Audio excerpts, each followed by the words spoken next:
It is a good day to be a Magic player. Wizards has just spoiled some great cards for Commander. First up is Castnet, Vizier of Naktamun. He's a 2/2 human cleric for white-blue that reads, at the beginning of combat on your turn, target creature token you control gets +1/+1 until end of turn and can't be blocked this turn. He also has Amonkhet's new mechanic, Embalm, for 3 blue-white that lets you exile the card from your graveyard to create a token that's a copy of it, except it's a white zombie human cleric with no mana cost. A few things to note for new players. You cannot control both Castnet and his token, as they are both legendary creatures that share a name. The token is not your commander and does not deal commander damage. Its death does not result in a commander tax. When you embalm Castnet, you may put him into the command zone instead of exiling him. You may only embalm at any time you could cast a sorcery. So the first and most obvious route to go with Castnet is full Voltron with the swords and big scary equipment, but I think going the, oh, that's cool, I want one of those too, but unblockable, is probably a more fun route. Fairy Artisans, Followed Footsteps, and Stolen Identity let us copy the best creature on the board every turn. Bonus synergy here with the Stolen Identity, as Castnet can give our ciphered creatures unblockable.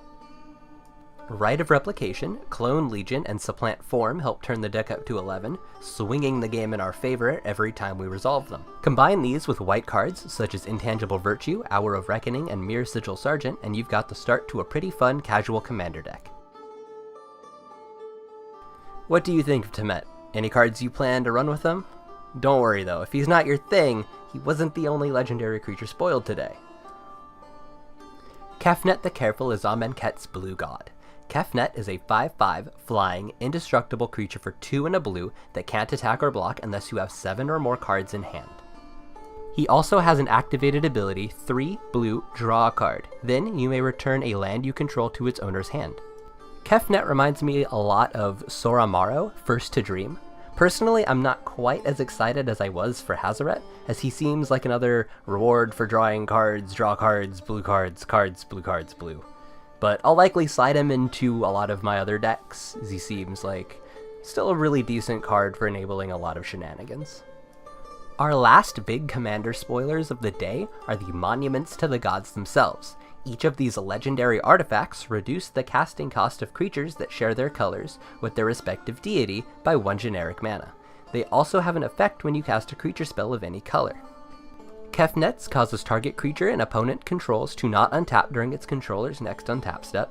Bantu's causes each opponent to lose 1 life and you gain 1 life. Hazoret's gives you the option to draw, then discard a card.